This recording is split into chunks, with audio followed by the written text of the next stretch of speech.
Welcome to the IDP Hunter Podcast on the Fantasy Six Pack Network. I'm your host, Steve Hungarter. Find me at IDP Hunter. I'm a writer and an analyst and a podcaster here at the Fantasy Six Pack. Also, I'm on the RPO Network. I'm an ECR ranker, and so is my guest tonight. I'm bringing you guys Ellis Johnson. How you doing, Ellis? I'm excellent. Thanks so much for having me on, Steve. Ellis is Ellis's handle. You can find him at @Ellis_fantasy football. He's also a writer as well over at the Rotoballers, correct? Absolutely, man. And what's interesting about you, Mr. Ellis, every episode I open it up to show the audience, what I'm doing on the ECR rankings. You, my friend, are number one this week on offense. You got to tell us your secret. Where are you from? What are you?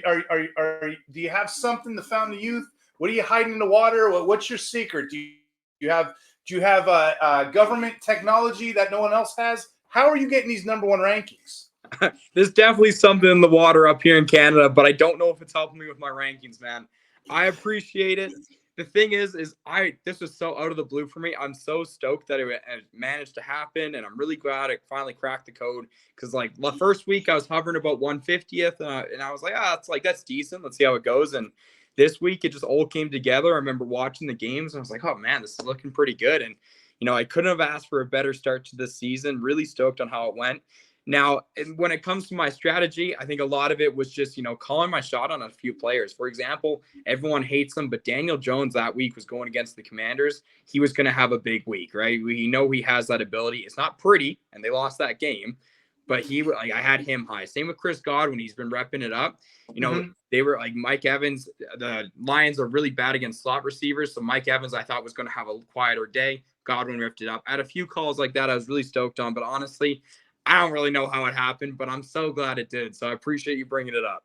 You're being modest. I don't know if you noticed. I've been a fan of yours. Last year, I think it was week 5, you were also the number one ranker. So this isn't your first lotto ticket you scratched off. No. I mean, I guess there's fewer lotto tickets up here in Canada, so I guess I get better chances. We'll see how that goes. But yeah, I appreciate it, man. I've been a fan of yours too. You're the only guy I follow with IDP stuff, so it just keeps me in the loop enough. That's awesome. Yeah, we do a lot of combo leagues here, which keeps everybody kind of fun and interested. I actually am the number 2 IDP ranker right now in the ECR contest. So for our fans on YouTube, Spotify, iHeartRadio, and welcome all in, guys. Welcome all into this show. You got the number 1 offensive guy, and you got the number 2 defensive guy. So we're gonna put our heads together. And I had to find this guy all the way in Canada. You're coming from Canada. Whereabouts in Canada? From the West Coast. I'm a bit west, about 6 hours from. 6 hours west up in Canada. I'll tell you what. I have a friend of mine who plays in one of my leagues. He brings me stuff from Canada. Like he's like, hey, dude, I just want to give you these ketchup chips. You ever heard of ketchup chips? And he brings me coffee chocolate. I'm like, what the heck? Have you ever had coffee candy and ketchup chips? Hey, man. Those are staples here. That's my breakfast, lunch, and dinner we're talking about, all right? Coffee Crisp is lights out. It's like a wafer bar with with a little bit of mocha taste in it. But dude, if you're gonna have ketchup chips, people think it sounds disgusting. You've had them now. What did you think of them? No, they're really good. They're really good. I was trying to return the favor. I'm like, what kind of stuff do we have in the States that you guys might not have there? So I was gonna send them a little care package back, but it's kind of interesting when we play these leagues. Like I didn't tell you this. I play in a Brazilian league, and I play in another international league, and the guys speak in a different language. So I have to kind of like interpret the trades and figure out what they're doing and whatnot. But it's so cool how far out this community reaches with football, Absolutely, man. It's such a great sport. And man, the fantasy community, whether it's IDP, offensive, any sort of fantasy, it's just the best group of people I think I've met. Everyone wants each other to do well. We're all working on the same things, off the same predictions, the same stats, and it's all about just how you do it. So it is a pretty fantastic community, and I love the amount of American friends I've created just by creating content up here. Heck yeah, I agree with that. Well, I guess we should kick it off. I guess our first category, we're going to talk about the studs. Not just this week, but upcoming, what have you.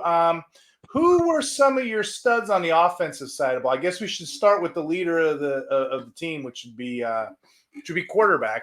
Who are you liking? Man, when it comes to fantasy, this year especially, we're really looking at those rushing quarterbacks, right?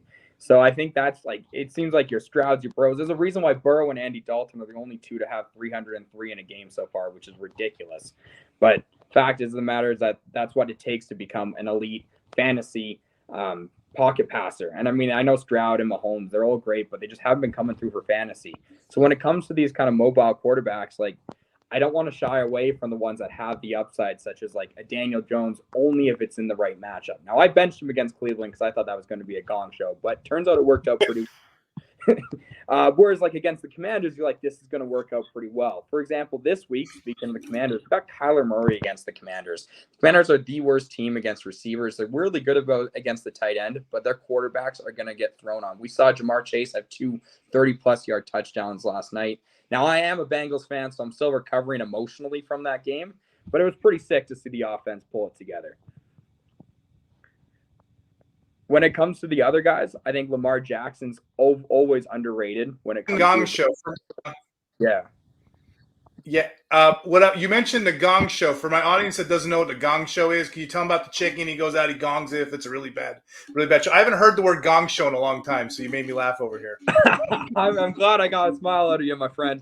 Yeah, dude, it's just a mess. Let's put it that way. We had Juwan Jennings popping off this week. We had so many random people popping off this week. It's fantasy. It's always a mess. It's always a Gong Show. Hysterical. So those are your primary targets. Absolutely. Kyler Murray, Lamar Jackson, they always seem to be a little underrated, but truly they should be the QB1s this year. And then if you are going for pocket passers, look for bad defenses. It doesn't get worse than the Bengals last night. Joe Burrow's probably going to be hawking.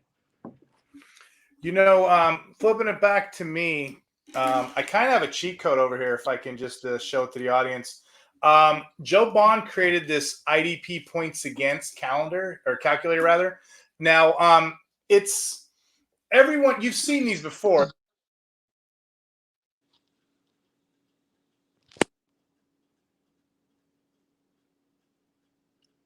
I've never seen that before.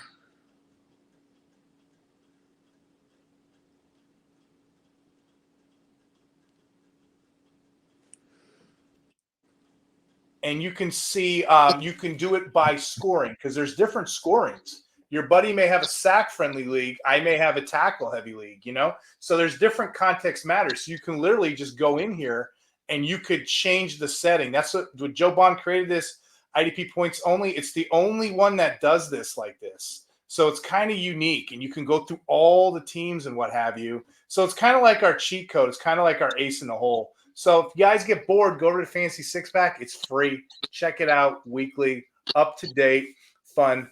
I'm gonna give you 3 defensive linemen here. The first one I'm gonna give you, and this is kind of a cheat because they're both coming from the same team. The first one is Jonathan Greenard. He's been an average, steady guy. Well, this week he exploded. He had 4 sacks, 17 QB pressures, 6 total tackles, 5 QB hits. He's starting to get it done. He's starting to get moved up. I mean, this is the kind of player that you bought early in drafts. He's set up for a huge breakout. An impressive 15.6 pressure rate. Usually those guys, when you're talking about pressure rates, anywhere between 8 to 10 is about average. And snap count is a big thing. We want to know how much they're on the field. Anything over 60% is good. This guy's getting 69%. So I'm a big fan of Jonathan Greenard, and I'll transition that one to the other guy in the field, Andrew Van Ginkel. In a lot of leagues right now, especially 1, 2, 3 scoring that we play in, Andrew Van Ginkel's only owned in 26% of leagues. For some reason or another, I don't know why people don't know who that is, because if you go look at your scoring, he's the number 3 linebacker right now. But yet he's not owned in a lot of places. See how fun Ellis IDP is? Because there's guys that people take super early and they don't do anything all year, and there's guys on waivers you can just stream. Oh, I mean, it's unbelievable. And I love that you shouted out the 2 Vikings players. I'm not a Vikings fan, but man, they have been ripping it up. Look at what they're doing on defense. That's a fun one to watch.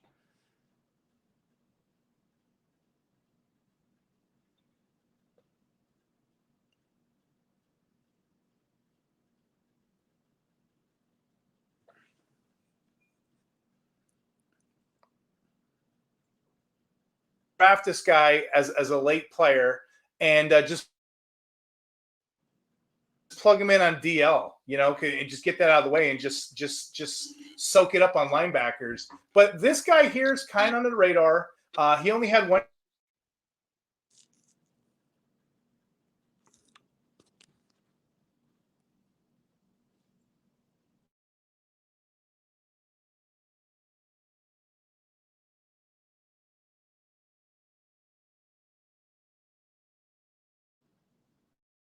The highest out of everyone last week, and he had a remarkable 37.5 pressure rate. Remember I said the average is 8 to 10? This guy had 37.5. He needs to play more in the field. Now, I'm expecting a little regression after all, but, I mean, come on now. This guy just getting out in the field, he made one heck of an impression. Man, I love those guys that make the most of the small amounts of playing time they get. When they make a splash, it's always great to see. Always.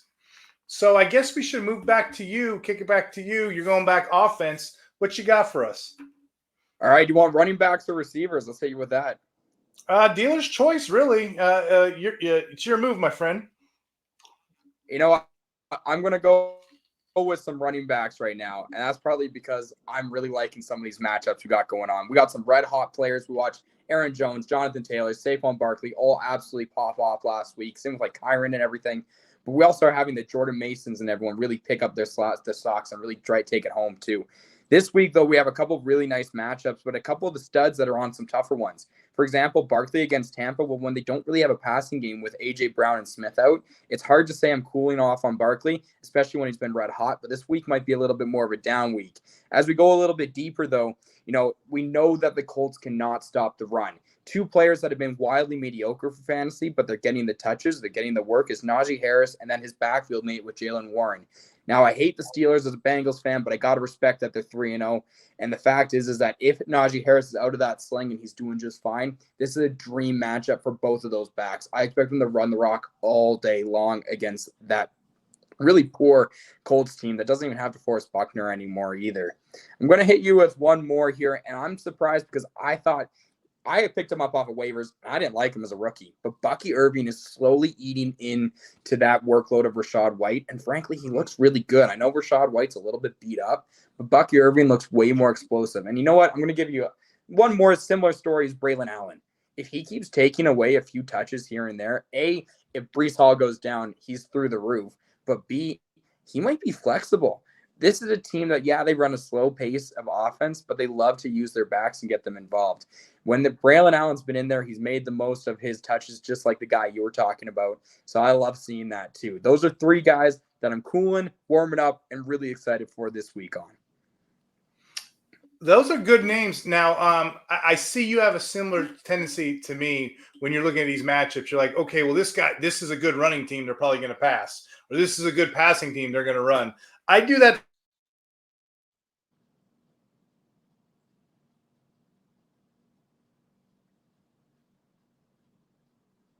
Rankings. I do that. Players are going to have hot weeks, bad weeks, that sort of things. I'm going to tell you, moving back to linebacker for me here, there's a couple players here when you're doing drafts that for some reason you can just fade them. Fade them. And I'm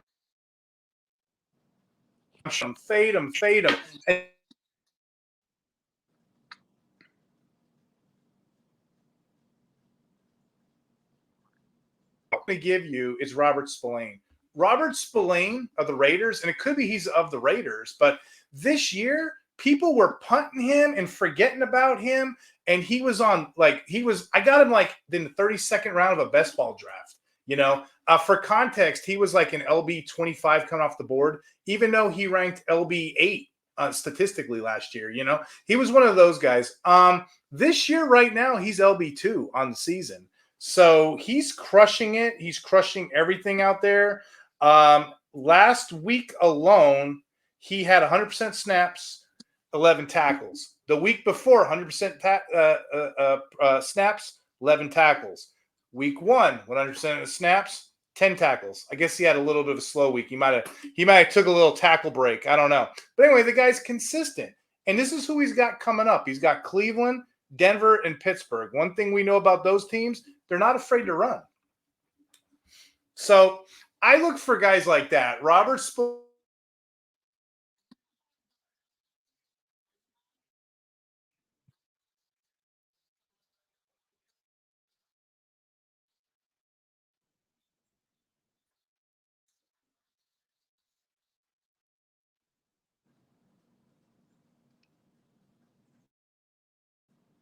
as opposed to the elite talent who only gets one snap. It just doesn't make sense. If you're doing math, I will beat you 3 times the 1 every single time, simply because of that. I'm going to give you one more stud that nobody's expecting me to say, just because it's been a rocky road. When you look at the Falcons, there's been kind of like a linebacker controversy. So I guess just like quarterback controversies, when you have 3 linebackers, you really don't have one, right? So they were all splitting time on each other. Well, something weird happened this week. Okay, one of them got hurt, which was Nate Landman. So now it became, is it Ellis or is it going to be Anderson's job? Well, Ellis is a better pass rusher. So because Ellis is a better pass rusher, they have him blitzing. In fact, they had him blitz more than half the time. Now, I know that probably sounds cool. They're like, okay, well, they got him blitzing. So what? Well, what that did is that let Anderson be the guy in the middle. He soaked up all the play. He got 94.1% of the snaps. He's outpacing Ellis as far as tackles go. Last week alone, he had 12 tackles. So Ellis didn't really have, I think he had 7 or 8. So again, if that continues, the guy who's edge rushing, I don't want him unless it's a high impact, heavy league. I don't want the guy edge rushing. I want the guy over the middle of the field who's going to get tackles. Because if you look at the way historically our leagues score, particularly most of us in the audience, we play some kind of format 1-2-3 scoring, which is 1 point for like minor plays, 2 points for tackles, 3 points for like bigger plays. If you get 2 points a tackle and everyone else is only getting like 1 point for an assist tackle, what have you, or a sack every 30, 40 plays, I'm going to beat you on those slow earned points, So Troy Ellis is a stud to me. People may or may not disagree, but when you look at his stats, they are relative. And that's all I have for linebacker, my friend. I'll kick it back to you.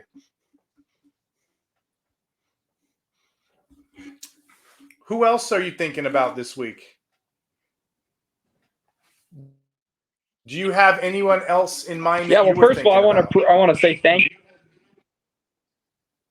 I got a few, but I want to say thank you for all those compliments you had on pass rushing. I heard you were saying Ellis is a great pass rusher, and I do my best out there. Right? I do what I can. But I also want to talk on about the Raiders guy, that the Robert Spillane guy. You mentioned those matchups. Well, think about the backs he's playing. Think about the backs he's playing. He's playing Jerome Ford and Donta Foreman, garbage. All right, he's going to Denver, right? And Denver, he's playing Javonte Williams, Tyler Beatty, and Jaleel McLaughlin. Absolute trash as well. The hardest matchup for the Raiders are the Steelers. But honestly, Najee Harris and Jalen Warren don't stop me from sleeping at night. I think that guy is going to have a real good, nice stretch of 3 games. Even if I don't know my IDP scoring, I like that call a lot. When it comes to offensive sides, though, and he's a guy you could have got. I know there's a couple corners this year that have been absolutely shut down. Like, I'm avoiding Christian Gonzalez all day long. Look at what he did to Garret Wilson last week, right? He shut him down except for that one touchdown catch, but it was he was 5 for 30. You also have Patrick Surtain, who is absolutely locked. Yeah. I don't know how they're doing for fantasy purposes, but man, they're making my life hell when I'm trying to rank these studs, right? Surtain's now going against Garret Wilson. I want to have Wilson as a top 10 guy, but I have him down at 34 right now because that's how good I think Patrick Surtain is.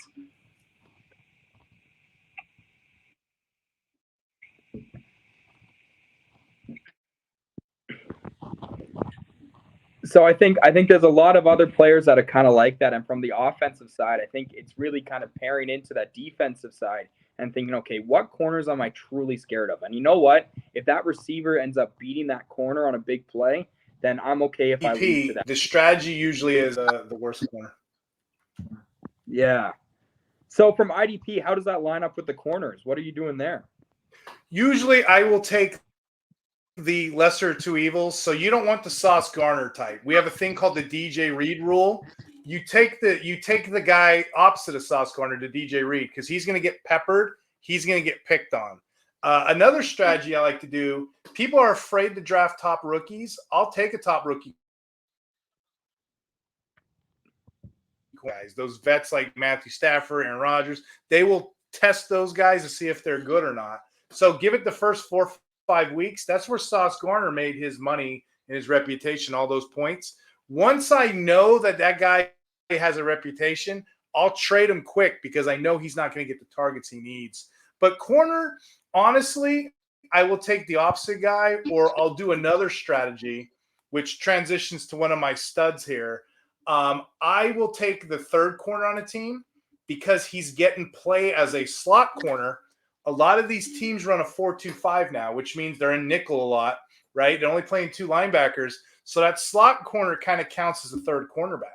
I have a guy right now, if I could tell you about him. His name is Alontae Taylor. He plays for the Saints. He had a big week. A couple weeks ago, he blew it up.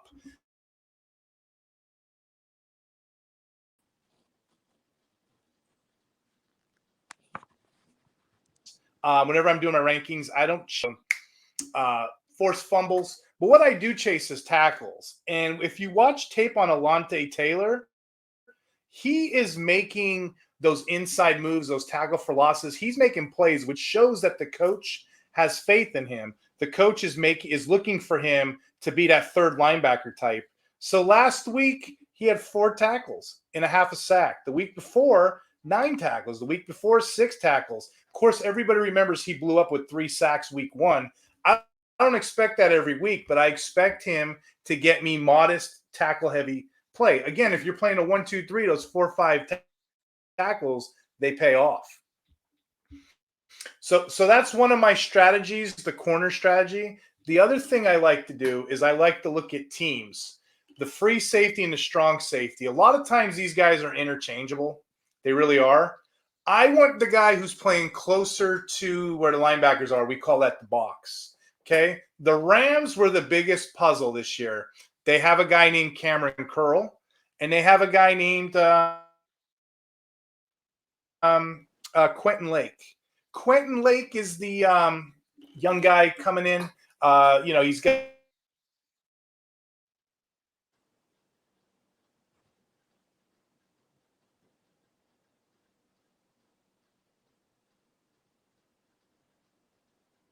in that sweet slot role, and he's soaking up tackles every week. This last week, Lake got 10 tackles. He's a waiver wire darling if you can get him. You're probably not going to get him much longer. But honestly, with defensive back, to answer your question, I usually punt the position because it's like throwing darts. You just never know what's going to happen. But there are little tricks. I look for the slot guy or I look for the guy that's in the box. But that's all I have for defensive backs. Oh, that's really good to know. And especially with, I could see style of play and everything too, because you want the more plays, you want more targets, right? You want these guys that are going to air it out with bad defenses. I'm guessing you want to target whoever's going up against Stafford, even though Stafford's good. Defense's dog is not great. And then you also have them airing it out all the time too. Maybe not without Kupp and Puka, but when they are healthy, he's airing it out with a terrible defense. Joe Burrow's probably similar too. Exactly. Do you have any other offensive guys? Yeah, I'll hit the last position just while we can. We got the tight ends, and the tight ends have been disgusting this year. I'm talking like Colby Parkinson's been a top 6 play. Dallas Goedert weirdly had 170 yards last week. It's wild. Even if he got the big fish, I don't trust Dallas Goedert. If those receivers are out, and now that Britton Covey is also on the IR, they're WR3, I think Goddard is actually going to be fine for the next little bit, but I'd be selling high if I can because as soon as those receivers come back, I think he tanks. The other one, though, I think Jake Ferguson, we got to start putting some respect on this guy's name. He He had the most red zone targets last year, even though he only had the second most touchdowns, I believe. He just wasn't converting. He was getting unlucky. This year, he stepped right up again. He's getting all the targets you want to see from Dak Prescott. He's the true team's number 2. They can't run the ball for anything. Look, I love Dowdle, but he's not doing anything. Zeke looks like he needs to be in a retirement home. They are going to be passed all day long. So I think Jake Ferguson's a sneaky guy to have ranked weirdly high this week, especially against the Giants team that we know their defenses thrives only on that pass rush, and that quick option is going to be Dak's friend. I also not touching any of the Baltimore guys, even with the high ceiling. I'd almost rather take shots on your Colby Parkinsons, on your guys like even Geseki, because you know what? They are going to get targets each week. We just saw Andrews goose you last week. You're playing him. I'm not saying don't play him at all, but I wouldn't be afraid of benching him is kind of where I'm getting at with this position. Give me guys who are going to know, I know are going to get production over guys who might goose you is my biggest takeaway. Yes. One in the hand is better than 2 in the bushes, right? Exactly. You know what kills me about Geseki? I'm always seeing him with a highlight film or like he's on red zone scoring a touchdown. And I'm like, all right, Geseki, yeah. And I look at the stats. It's like 1 catch, 2 yards. Like it just doesn't correlate what I see in my mind and what his stats are usually. I don't know what it is. There's just some players that I want more out of. You know what I mean? Yeah, it's almost like the Mike Williams situation where he's making highlight reel catches, and then you're like, this guy's a stud for fantasy. And then another great example. Yeah. Mike Williams the same darn way with me. I'm gonna start this category with the duds, and I'm not gonna go too far. I don't like bad mouthing players. I don't like, especially young guys. I don't like critiquing them. Just some thoughts here, maybe some situations. So I'm going to read a little bit out of one of the articles I write over the RPO network. It's called the Every Down Linebacker. I literally write an article about every single position weekly, and I do it right after all the games are over. So just some thoughts here. So when I say duds, I'm going to talk about the Jacksonville Jaguars, okay? The Jacksonville Jaguars, we've all been kind of holding our breath because if you had a top pick this year, probably the second pick, you're probably going Roquan Smith or you're going Foyesade Oluokun, right? So he's a great guy. If you watch preseason football, I do, you notice that Devin Lloyd was wearing the green dot. The green dot is like the player who gets the communicator in his helmet and he's on the field and coach is telling him the plays. It's a huge advantage. Foyesade used to wear it. It was a huge advantage because you get to be on the field all 3 downs and you know where the play's coming from. Huge advantage on defense, not so much on offense. It's more the quarterback. But we seen Devin Lloyd, the other guy, wearing it. And most of us were all like, okay, it's just preseason. Week 1 comes around. This guy, Foyesade, right? He's getting 100% snaps last year. He only took 1 playoff last year, right? He only gets 85% of snaps. We're like, okay, something's going on here. Most of us chalked it off. Well, he played Miami. It was bad heat. Then the week before, they cut these guys' roles again. And a lot of us were talking about it. And I wrote in my articles, I was kind of scared to put it on air. I'm like, they're cutting snaps. They're cutting snaps in Jacksonville. What the heck is going on? Finally, this week, the crap hit the fan. Not only did the guy get hurt, but even before he got hurt, he wasn't having a great game by no means. He was not. But what ended up happening was they ended up rotating every single linebacker in that you could think of, okay? So you had Devin Lloyd in there. He was, I guess, the number 1. Oluokun gets hurt. Then you end up getting Chad Moma jumps in, and he gets like 40% of the snap count. Then it went bonkers from there. You had all kinds of different players trying to jump in here. Miller, 40%. It just wasn't working out, man. So I wrote a couple jokes in here. It was like Donnie Darko, you're chasing wormholes like the movie, or like the song, the Tool, I Know the Pieces Fit. But it was incredibly bonkers to see all of these guys. All they were doing was getting 40% snaps. And I know simple math. If you're only playing 1 or 2 downs each rotation, you're not going to get the the stats you need to survive. So in my opinion right now, none of these guys are relevant. None of them at all are going to be relevant until he comes back healthy, because they're all rotating. They're all vampiring each other. They're all cycling through each other. The dealer's choice, you're not going to be able to pick the right one. Lloyd now, you can argue Lloyd, but I will counter that. He's only getting 65%. He's only getting 65% of the snap count. That makes me nervous. I mean, typically for a linebacker, I want 100%. If I can't get 100%, I want close as possible to that 100%. So how about, 90%, 90 to 100? If you're only getting that far of a snap count, I'm not really interested at all. So I'll pass on that. And I'll give you one more from the article. I have a Detroit Lions. Alex Anzalone is a guy that's kind of, undervalued, and he's producing all these plays. He's doing all this big stuff for teams. Well, he got hurt this week. So that opened the door for everyone's favorite top draft pick, Jack Campbell. Everybody's been waiting for this to pay off. Jack Campbell got 100% of snaps, green dot, ready to go. The guy underwhelmed to 4 tackles. It was one of those moments where the gong show, you hit the gong, the chicken goes on stage, he hits the gong, womp, womp, Hang in there. He's going to have weeks like that. He's a young guy. It comes and goes. I did an article, Ellis, over here at the Six Pack. It's an evergreen article I write now. It's determining age by position. Defensive backs, they tend to pan out when they're younger. Linebacker is one of those weird ones that they get better over time. And that's my suggestion. I'll put him as a dud today, but over time, it could be as early as next week. Watch him pop. You know what I mean? But he's going to be getting play. You ever see the movie Office Space? Oh, yeah. I don't want to jump to conclusions. I don't want to get my mat and jump to conclusions just yet, But that's all I have for duds. How about you? Yeah, I got a few. I think that's a great call. And man, I hope it works out for the Lions, because you gotta love Jack Campbell. We got Anzalone, great hair. Love that guy. Thor. Yeah, exactly. And then honestly, man, that 5-sack performance by Hutchinson. I mean, man, him and TJ Watt are just different beasts out there. It is unbelievably fun to watch, even as an offensive fan. When we're talking about duds, I'll just rail off a few pretty quick here. I'm going to start with quarterback, and there's 2 quarterbacks that I'm really worried about this week, but they're not necessarily your top ones, so you shouldn't be relying on them. But one is Brock Purdy. Brock Purdy had an excellent game last week, but the issue is he's going against New England. I think this is going to be a really sloppy game. I think San Fran's going to bounce back, don't get me wrong, but if Debo and Kittle are still out, CMC's in Germany for some reason, and I do love Jordan Mason. I don't know if they're going to be able to pick it back up and have another good week. The other one is Matthew Stafford.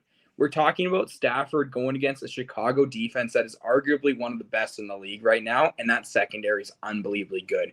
Demarcus Robinson, Tutu Atwell, and Tyler Johnson aren't going to cut it when you're talking about like Jalen Johnson. Those guys are going to get shut down. It's going to be a lot of Kyron over and over again. As for receivers, I want to talk about Garret Wilson. Once again, don't be scared to have him lower. He's going up against Patrick Surtain, and we just saw Christian Gonzalez shut him down.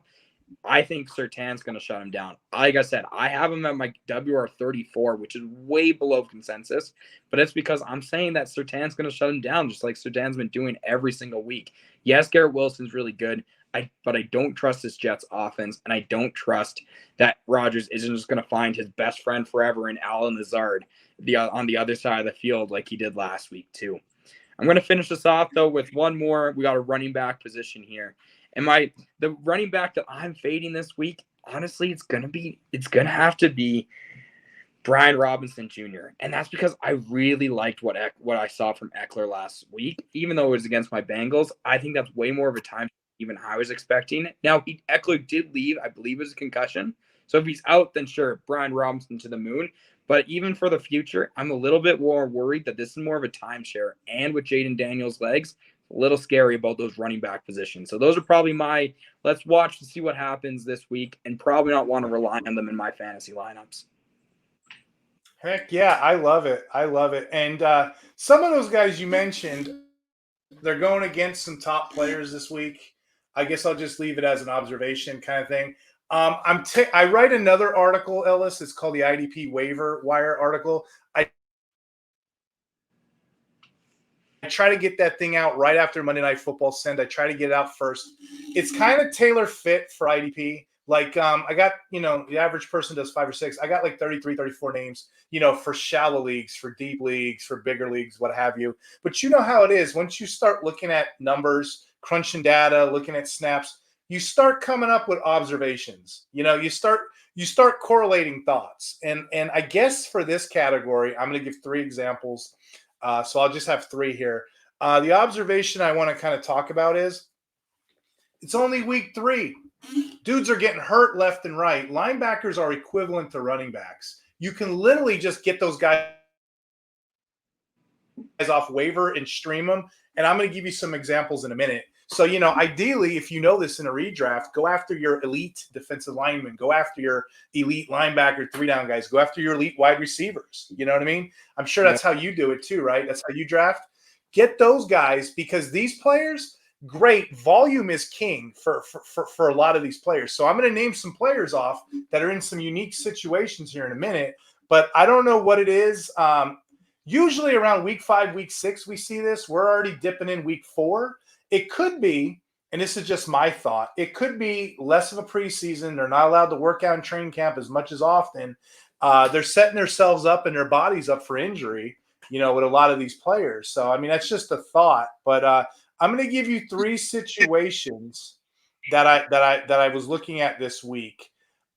In Miami, the Miami Dolphins have 2 linebackers in their system they run. They run a 3-3-5. The one linebacker, he's kind of an edge. He rushes. So there's 2 linebackers that kind of sit there and they get the primary tackles, which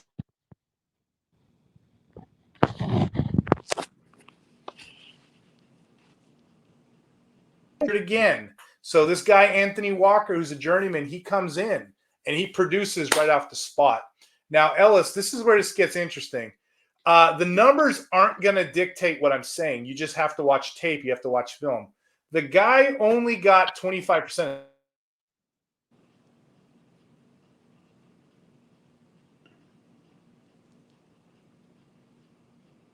After that. So he's going to be a 3-down player, especially if Long is out longer like we anticipate. What's interesting about this player, Anthony Walker, he only played 7 plays. He got 3 tackles. That's a tackle rate of 43%. That's ridiculous. Nobody's going to be able to keep that pace up, but that's probably leading the league. I didn't really look it up. But still, Anthony Walker should be a must-own in every lineup, and he's a guy on waivers everywhere, just like what I say, Nick Herbig at the beginning of this show. He's everywhere because people didn't realize that or didn't expect David Long to get hurt, so it only makes sense. Another similar backfield is the Saints. Demario Davis is your guy here. Well, what happened? He got hurt. Willie Gay came in, got 41% of snaps, and he's just a solid wrap-you-up tackler. Pete Werner benefited. He became the 100% snap guy, and he became the green dot in that role. And he's producing instantly. So Anthony Walker, Pete Werner are my 2 must-adds if you can find them. One more, Ellis, and I'll give it back to you. The Seattle Seahawks. Okay, same kind of thing. You're seeing a theme. Most teams have 1 linebacker. In these particular cases, these teams have 2. Well, Jerome Baker gets hurt. Same type of inch, same kind of way. They bring in their rookie Tyrice Knight, which I'm excited about. Unfortunately, when you look at snap count, it's like reading the tea leaves. Okay, I'm looking at the tea leaves. The guy only got 57.4% of snaps. So that indicates to me that he's probably going to get pulled on passing downs. So again, if you're only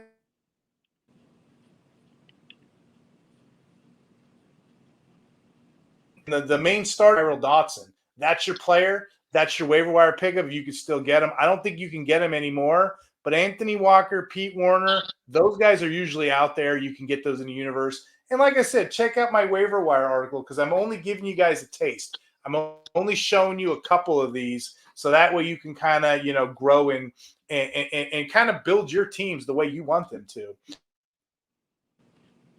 But that's all I got for observations. Yeah, man, that's a fantastic article. I skimmed that over earlier today. That is deep, dude. You're going real deep with that one. If I could find something like that for the offense, I'd be flying too. You got some really good names, shout outs there. I'm going to finish off here by saying, you know what? I like what you were saying about the numbers. Sometimes the numbers don't tell the whole story, but sometimes it's something that's worth keeping an eye on.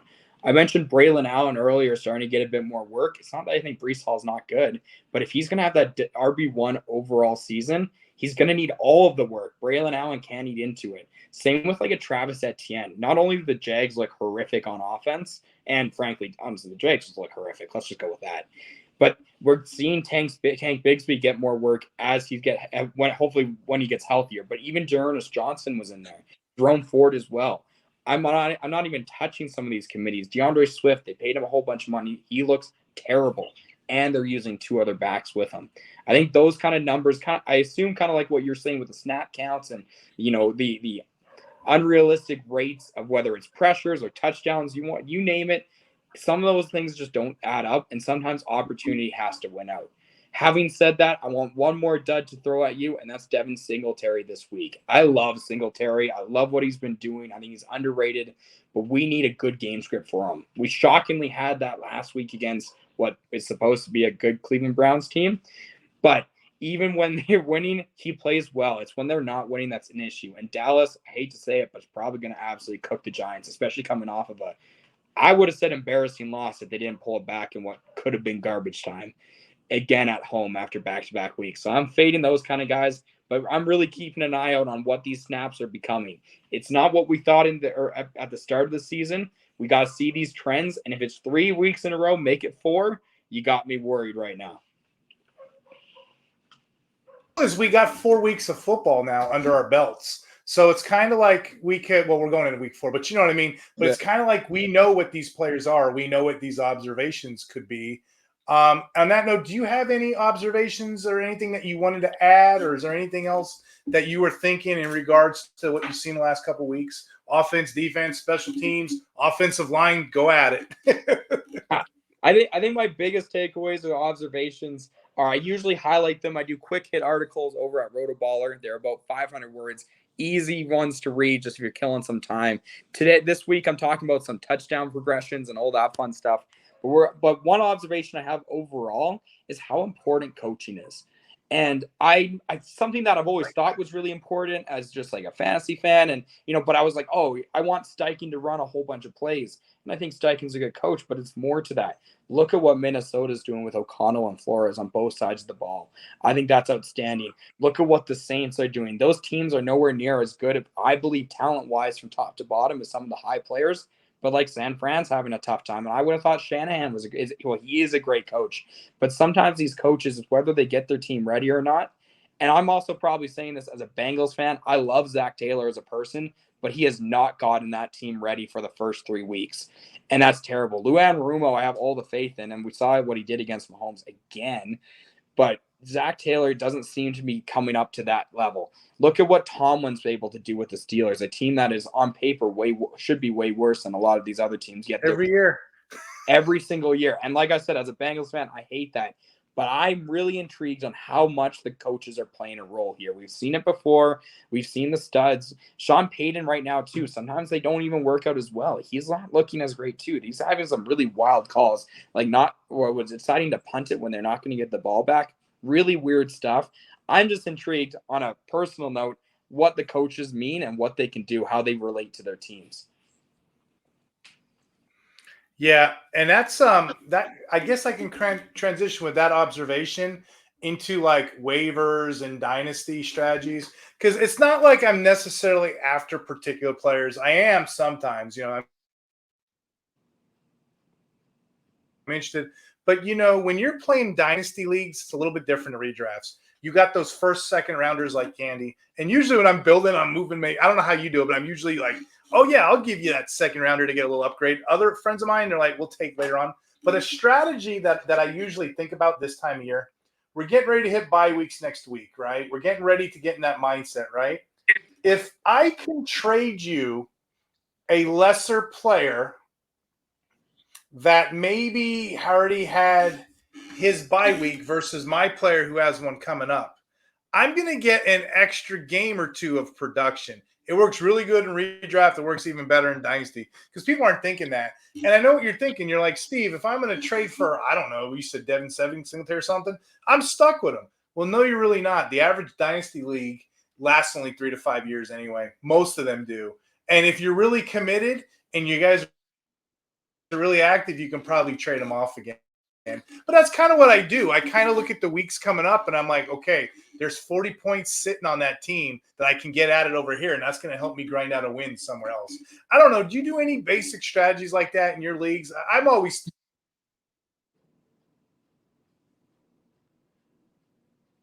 do you do anything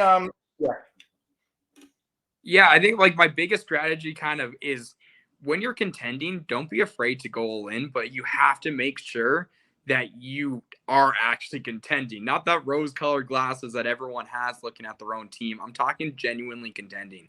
Because the thing is winning this year or 2 years from now, it's going to feel the same.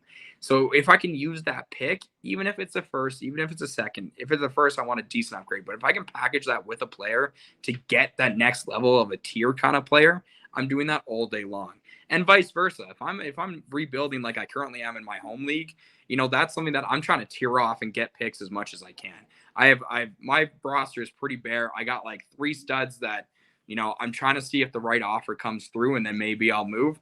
But overall, I think it's pushing those chips in because you're right. The average league only lasts 3 to 5 years. If you're in one that lasts longer, awesome, good for you. Maybe think a little bit more. But I think when the time comes, don't be scared to push those chips in. I have a couple of friends that are like, I want to do a young contending team. And it's like, that's awesome. I also love Rainbow and Lucky Charms. Doesn't happen all the time, okay? It's really hard to do, and so you might as well push it in and just hope it works out and use those strategies like that bye weeks, for example.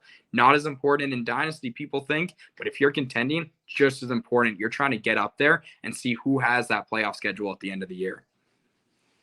And you know what, too? I'm always looking at – because in your leagues who's active.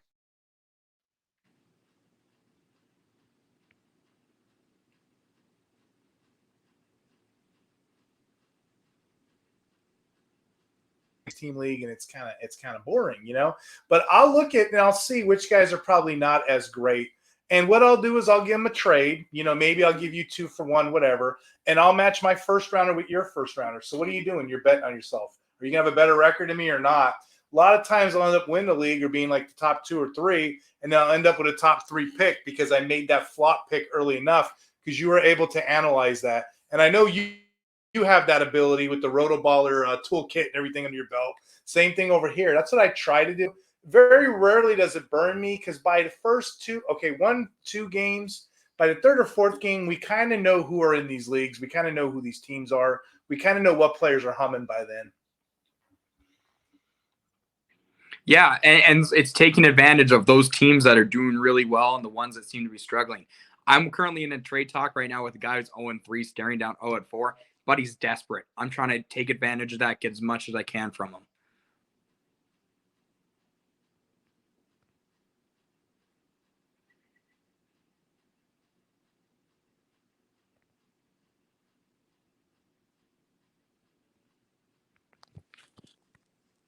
I have this thing. It's a great thing off of Reddit Discord. They have their own website. The guy who created this, he actually he's an inventor. He created 2 patents. And he designed a website. It's called the IDPCenter. We have great articles over here. We have great features, which I'll explain. It talks about, Dynasty Rookie. But the big thing about this site here, they have a trading calculator. And I don't know how I could explain this better. IDP trading is insane. You have one calculator that says that Devin Singletary is worth the price of Max Crosby. Then you go on another calculator and says, no, Justin Jefferson is the same price as Max Crosby. It doesn't make sense. So this thing here, kind of what Joe Bond did with the points against thing, this thing here is tailor fit for your leagues. So if you guys get bored, check out the IDP Center. They have free leagues. They have money leagues. They have best balls. They have dynasties. They have everything over here. They have the trade calculator. And they also have this thing called Smash Up Sports, which I'm learning about. Smash Up Sports is kind of fun too.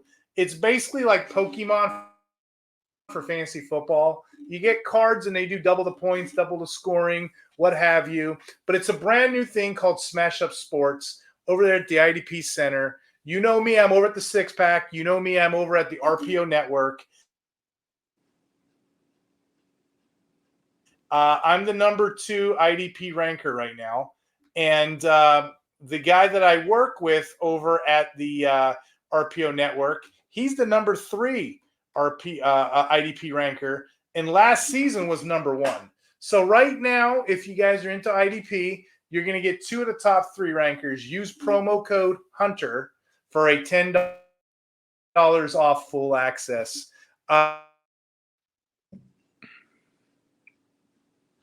2 out of 3 top 2 rankers in the Discord for Fantasy Pros, of course. That's all I got. Check out Joe Bond's calculator. Check me out with Fantasy Six Pack.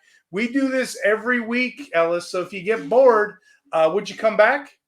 Steve, I'd love to come back, man. I love hearing the offensive, defensive banter here. So cool to hear. And also, congrats on those rankings, man. 2nd and 3rd, and then 1st last year. Hell yeah, let's go, my friend. I appreciate you having me on. It's been a great time. I'm going to record content on my TikTok later. It's called Fireside Fantasy. I sit by the fire because it's cold up here in Canada, and I talk some fantasy football. I got 2 more questions for you. You said TikTok. I'm an older guy. When I hear TikTok, I hear little kids dancing. You got to explain this phenomenon to me. TikTok's a growing industry, huh? Yeah, well, I mean, first of all, I know you'd love to see me dance, but I'm going to first that bubble. Terrible dancer. I sit by the fire and I chat. What's really cool about TikTok, and I know that makes me sound like a millennial here, is it's short information, nice and fast. You get like 60-second videos. I hit you with my top starts, my top bets, my top sits, all the way, and you just fire through it. It's kind of like my quick hits on Rotoballer that I'm working on right now. Just nice short stuff, whether you're taking a bathroom break or you're just trying to take a little coffee break to yourself. Little short information that you can up your fantasy game with. I love what you're doing over there, man. I appreciate you allowing me to promote my Rotoballer work, my Fantasy Pros ECR work. Always a pleasure working with you, my friend. Heck yeah, this is the future of these combo leagues. You know, we got to figure it out, offense, defense. I will tell, I say this all the time. If you're an average offensive mind and you're up going against like an expert offensive guy and that guy doesn't know defense and you're average on offense, you're going to lap him every time. So we got to know a little bit of both the nuances. We got to know what makes both tick. So I love doing these kind of shows. These are my favorite. My final question, tell the audience where they could find you. Absolutely, man. So you can find me on X at YoIt'sEllis_FF. It looks like Yoitz. It's actually YoIt'sEllis. I don't know. People get that mixed up all the time. On TikTok, I'm over at Fireside Fantasy_FF. And then last but not least, you catch me on Rotoballer, just at Ellis Johnson. Look up my name. You'll see all my work. I have about 200 articles I've done with them over the last 5 years. Absolutely love writing for those guys. Represent the Rotoballer brand. They've taken great care of me. So please check out my work there. Heck yeah, and then I always tell the audience, you keep watching these, we'll keep making them. I mean, they're fun. This is how you grow as a community. This is how you put out the right information. This is how you find each other. I would never have found you, my friend, in Canada. I would never have found you. You probably would never have found me. We'd never be able to pow out. I'm looking forward to doing these with you. I'm looking forward to doing some rookie drafts this offseason with you. So get ready for that. And again, you guys keep watching. We'll keep making these. So till next week, talk hard.